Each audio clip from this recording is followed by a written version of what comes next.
Ha ha ha. We have now at last a new chapter of One Piece. Very late on this one because I got a bad cold and I didn't really want to talk because my whole head was full of snot. So I didn't record this, I didn't read it. I think it's going to be crazy. Every single chapter is crazy now. We just live in crazy times. At some point, we are presumably going to return to a humble little arc called Egghead, taking place on a semi-relevant island called Egghead Island. But for the time being, we are instead just jumping around the entire world and timeline of One Piece, dropping insane amounts of lore and crazy fights and whatever else Oda feels like. So the big question is, will we continue hearing the behind-the-scenes true story of the Reverie, or are we going to go to literally anything else? I think we're going to get a little more Reverie action because there's still a pretty big gap in terms of what Sabo did and how Vivi and Wapol ended up with Morgans and kind of what the official government response was like. In the last chapter, I made an oopsie too. I misparsed the scene. I thought that the big shadowy monsters were all the power and under the control of Emu. But when I reread it, it looks more like the five elders each turned into one of these shadowy monsters, which is weird, to say the least. So, I don't know. I don't know what the deal is. The whole scene was very confusing. I'm sure we're going to see the full extent of these powers and understand the logic behind them in some scene later, but that could be 10 years from now, so we have plenty of time to speculate. Anyways, let's plunge into this one. Very cute cover, very cute colors. Happy Pride, got the rainbow going. Probably not intentional, whatever. Got some beautiful hydrangeas in the background, it looks like. Very, those big puffy flowers. No rain, no rainbow. A beautiful sediment, and I think it's interesting that this is based on a reader request. I think there may have been one or two other reader requests for color spreads before, but it's just neat that Oda will take such a big, effortful, major kind of piece of One Piece artwork, one that's going to be serialized later in Color Walk and stuff, and still reach out to the readers. That's just a lot of fun to me. Okay. This chapter is called The Five Elders, so I guess we're going to learn a little bit more about them at long last. We know the name of one of them, even though they appeared in the manga probably 20 years ago. They first show up at the end of Alabasta arc, is that correct? Where they're discussing they need to replace Crocodile, and then they kind of summon that meeting with the other Shinchai Bukai, and that's when we first see Kuma and Doflamingo and stuff.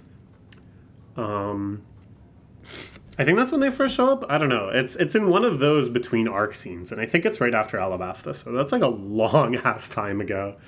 And now we are finally getting a chapter with their title. Okay, so everybody running around, the Alabasta people freaking the F out. There's her butler dude, I can't remember his name, that was also undercover in Baroque Works with the cascading ringlets that had guns in them at one point. Great design. I also can't remember the name of this other dude who's one of their top military commanders. But Pell, I remember Pell. I'll never forget Pell, because Pell didn't die. He exploded, but he didn't die. Okay. King Cobra's murder went under wraps. The ship's taking the various royals home. A number of stowaways kept their heads low. I suppose these are mostly the escaped slaves and stuff. And then here we see Wapol and Vivi. Okay, so this is how they ended up with Morgan's. This is Morgan's new ship.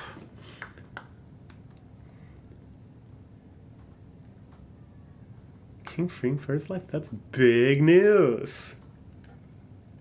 Jeez.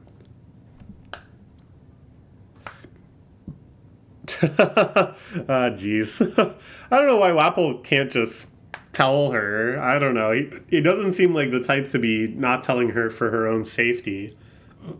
I guess maybe he thinks he can still get off easier if he doesn't tell anyone else, but no, dude, they're gonna kill you. Their plan is to kill you. We see CP0. I think CP0 is very funny because they're like the most covert, secret, undercover agency in the world. No one knows the extent of their powers or their identities. They move within shadows.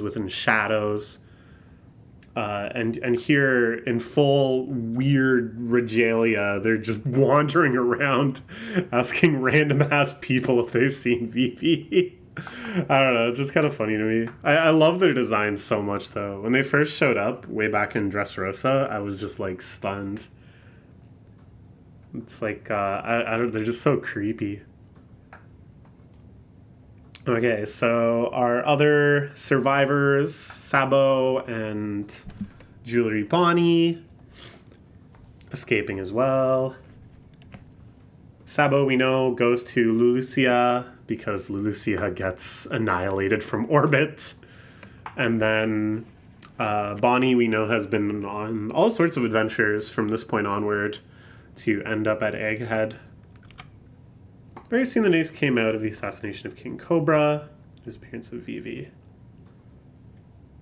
The Sabo fellow, another man who bears a checkered fate. No one has led a life more affected by the D. I suppose so, because Sabo was like a noble. Sabo could have been anything, and instead he became an amnesiac revolutionary until Ace died, and then he just became a regular revolutionary. I don't know. Remember the scene where they're like, yo, Sabo, you want to have a D in your name? It's fine, just do it. Is Sabo not a D in his own right? Really like to be finished with this Egghead business. Okay. This is very interesting because at first this flashback was Sabo telling Dragon and Eva what happened, but now it's like Sabo doesn't know any of this stuff. Sabo wasn't here for this conversation. This is just for us, the readers, which is like cool, but it's gonna create like an informational gap where we become, I'm hoping, I don't know how much exposition we're gonna get, we're gonna become more informed than any of the good guys, including good guys that are like, you know, doing their best to learn this stuff. Which I guess has always been somewhat true. Like we saw Emu do all sorts of weird shit. Nobody else saw that. Dragon doesn't know about that. Eva doesn't know about that. But this is just, I don't know, it's just like interesting to me whenever that sort of information gap is expanded on or whatever. Okay, so Emu calls them on the Den Den Mushi, which is surprising, but whatever. Seems kind of pedestrian. I wish to use Vegapunk's creation, the Mother Frame. Will not know if it's real until it's tested. The results of a test might influence our handling of the Egghead matter. Tested on forest land would do better than the open sea. Okay. So everyone assumed that this was a sacred weapon, right? Because there's various reasons for it. One, we already know there's like the underworld sacred, ancient weapon, right? Pluton. And we know Neptune is the ancient weapon of like controlling all the sea kings. And then I always forget all the names of them. But then the unseen one, people speculated had something to do with the sky, right? Land, sea, and sky. It makes a lot of sense. And then there was also that it shot down like exactly 16 beams of light. And there was stuff where like there was a sun with 16 rays coming out of it in like ancient Skypiea and stuff. So, but if this is something Vegapunk built, it's not really an ancient weapon. Unless, you know, he's following blueprints for an ancient weapon. I don't know. Why do you choose Lulusia? It's close. So it wasn't because Sabo was there? That was just a coincidence? Or is Emu not revealing that they know where Sabo is, that they have some sort of additional panopticon type power that they don't want to reveal to the Five Elders? I don't know why they wouldn't, but whatever. Anyways, here we go. Full and true introductions to the Five Elders after like 20 years. We learn their names and what they specialize in. So Saint J. Garcia, we already saw before. Godhead of Science and Defense. There's Signs of Rebellion, Lucius Populus. Marcus Mars. Okay, so we're definitely getting a planetary theme. Makes sense. Godhead of Justice. This guy with like the Gorbakov style wine stain birthmark. Makes sense. Saint Topman Mercury. Warcury. Just kidding. It's not quite Mercury. Sure. I guess it's a little bit of a pun. If we could use its power freely, the guy that looks sort of like Gandhi is the godhead of finance. Saint Ethan Baron V. Nusjudo. Venus. Okay, alright. So the planetary theme persists in puns and sound-alikes. Then we can bring this ancient battle to its conclusion. The godhead of agriculture. So pleasant compared to the rest. Saint Shepherd Jew Peter. Alright. And there we have them, at last. Our 5 Elder Stars. Amazing. Okay, cool. Makes sense. I like it. I've always liked these designs. They're so evocative of like real world power without stumbling too far into like, you know, caricature or parody or whatever. They're kind of like open-ended enough and yet still evoke specific people, specific images and stuff. Their powers, we saw them turn into weird shadowy inkblot type monsters, but we don't really understand that. I'm sure they have other powers as well, on top of their, of course, S-tier political powers. Okay. There's one other thing. I desire Vivi. Okay. Rebellion's happening everywhere. The Navy was stretched thin between the end of the 7 warlords and quelling the sudden uprisings in member countries of the government. This is only the start of the new Navy campaign. Oh, and here we see Seraphim we hadn't seen before. Seraphim Flamingo, I suppose. Doflamingo. Looking sharp.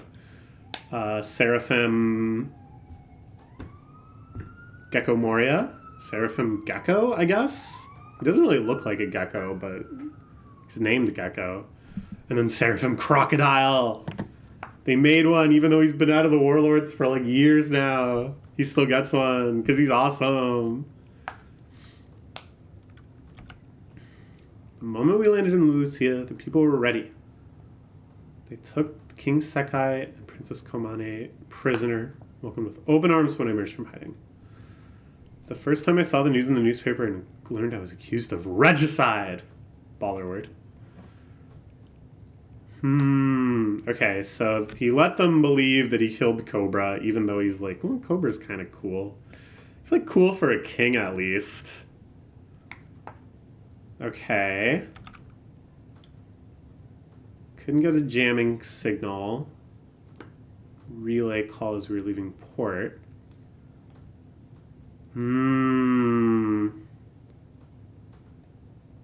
Jeez.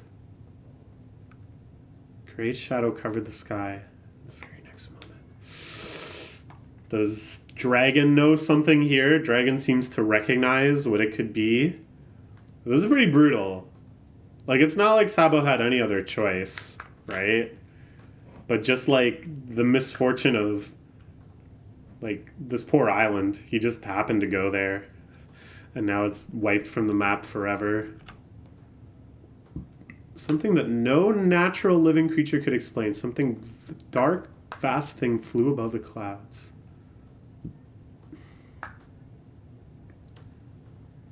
Among the first when you created the world, 800 years ago, there was a monarch named Saint Imu of the Nerona dynasty. The means to create everlasting life exists in this world. Someone had to prove it.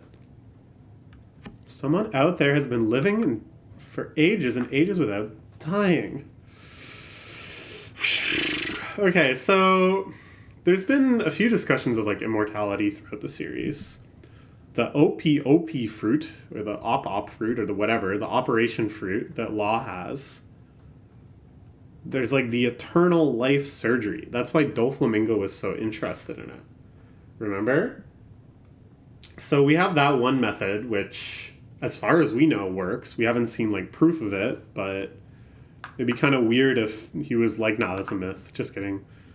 So it could be that. I think it would be kind of neat for it to be that, to like bring that back in to the fold as like a major plot element. But I don't know. At the same time, it's like, because this is like a power that may have existed before the devil fruits, you know. The powers and abilities of the devil fruits seem like downstream kind of these sort of fundamental forces that Imu is wielding. Saying that's who I saw in there. Maybe it's maybe just a coincidence. 5 elders are the greatest authority, the so-called descendants of gods. Who else could possibly lord over men like them? One more wild leap in this story. The thing he saw above clouds, straight into the nation, was his white. Only Vegapunk had created it. What if it were an ancient weapon? If Imu were alive since ancient times, it all links up.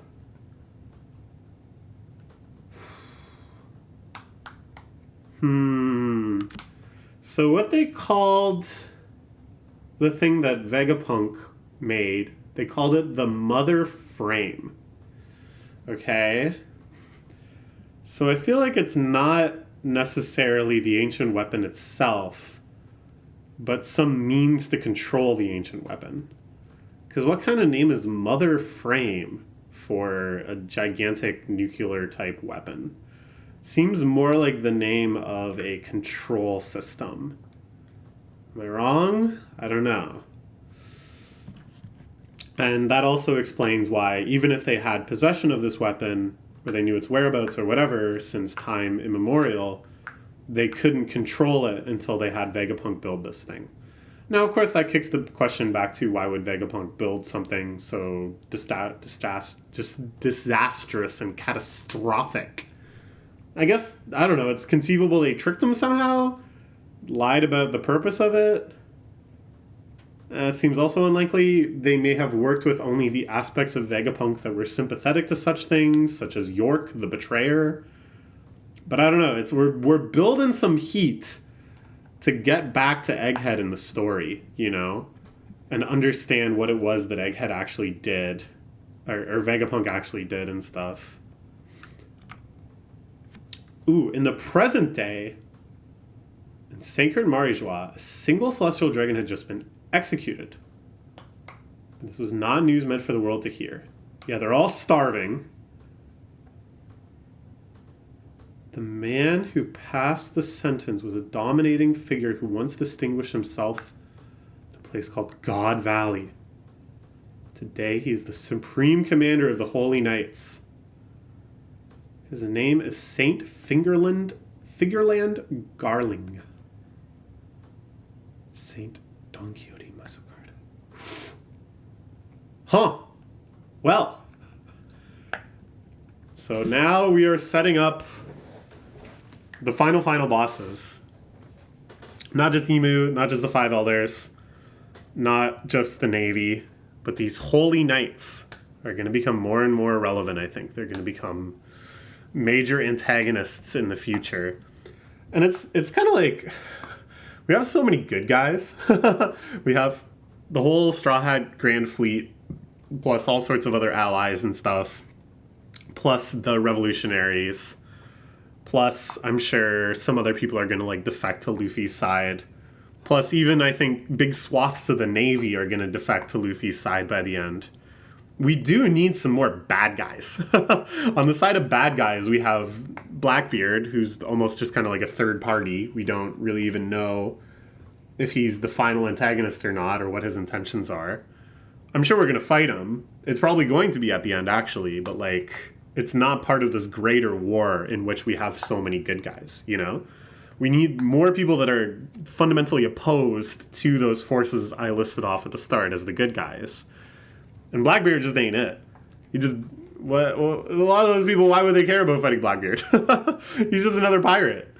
So it makes sense that on the side of like the world government and those fundamental evils and Emu, who also could be the last boss, we need more named antagonistic people. Like this motherfucker right here. Look at his design, dude. Oda is just crazy. Oda cannot help himself. Okay, well, let's look forward to the next chapter, which is only in a few days, because, as I said, I was sick and I couldn't read this for quite a while. So I'll see you in just a little bit, hopefully. Bye-bye.